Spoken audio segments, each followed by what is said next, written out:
Hey YouTube, it's me, it's the man who likes to RANT, dropping a fresh VID for you today. And today, we gotta go back and talk about Impact Wrestling. Because these videos seem to be well received by my fan base. And because, to be fair, Impact has made some real positive strides in the last month or so. Last few months since they've been on Pop, but in the last month or so in particular. And I'm gonna cover the good, the bad, and the extremely ugly. Um, let's get some good stuff out of the way. I love the fact that Matt Hardy has really taken his character not even to the next level. He's like skipped to 4 or 5 levels better than I ever thought he could be. And the reason this character works is because we already knew that Matt Hardy had a mind for the business. But now he gets a chance to show that, hey, if the company believes in me and can implement my vision, I can be every bit as cool as Brother Jeff. Or Brother Nero, as he's called now. Please don't sue me, Matt Hardy. Please, because I know that's a thing. The only thing that shocked me, and it shocked me in a good way, because when Broken Matt Hardy first showed up, he was clearly a heel. This is a guy that only a couple weeks ago was making you believe he was legitimately biting people's fingers off and drinking their blood in a way, almost making the character seem very vampiric. But now it has organically shifted into the most popular act in Impact Wrestling, even outshining the work that Bobby Lashley has done. And that's another good thing, by the way, is that Lashley has really improved as a worker. Maybe his mic skills aren't exactly on par with some of the greatest talkers that have ever existed in the business. But let's be honest, if you sign an athlete like Bobby Lashley, you're basically looking for an answer to Brock Lesnar, and that's exactly what Bobby Lashley has turned into, especially given the fact that they let him hold all the belts. Or at least they did for a time. So that's the really good things. Couple bad things, by the way. I was really excited when I heard that Dixie Carter was no longer going to be president of TNA. I was actually doing my best Wizard of Oz impression, like "Ding dong, the witch is dead, the witch, oh witch, the wicked witch." I was so happy, and then I'm like, but she's still on TV. She's the chairman. So they're trying now to make her into Vince McMahon, only having her have a less prominent role so she can get less flack from the fans. I guess. Good luck with that. Now you have Billy Corrigan of Smashing Pumpkins fame as your president of TNA. And while he may not be a wrestling guy, for lack of a better term, I just have to say that at least unlike Dixie Carter, he's been a fan of the wrestling business for years. Whereas Dixie, yeah, as soon as she saw then TNA wrestling, she was hooked. But then she instantly thought, not only am I hooked, but I can run this thing properly.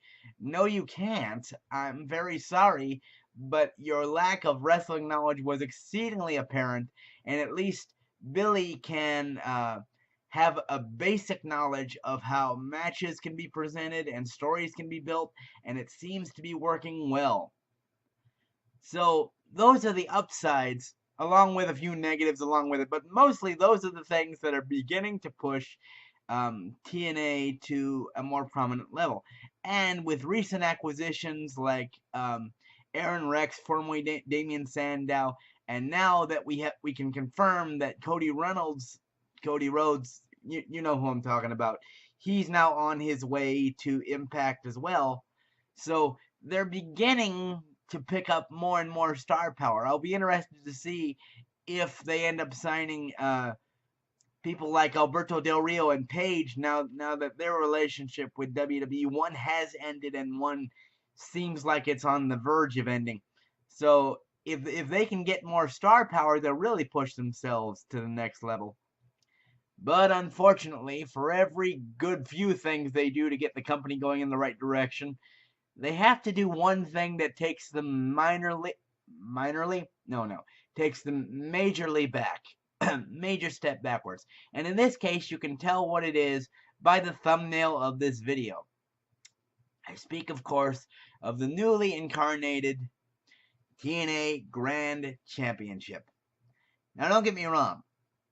I understand the necessity for the creation of this belt.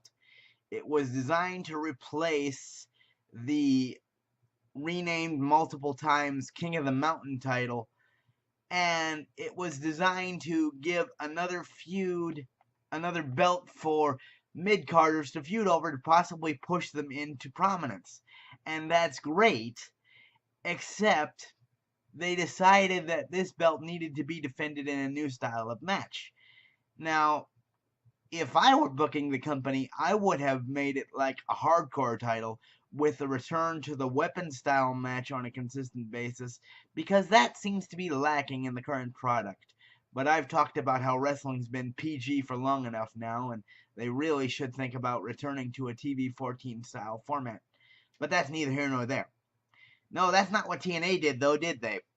No, they decided that they're going to have a match type that consists of three-minute rounds where you can win by pinfall or submission in any round, and if you don't win in those 3 rounds, it goes to the judges' scorecard.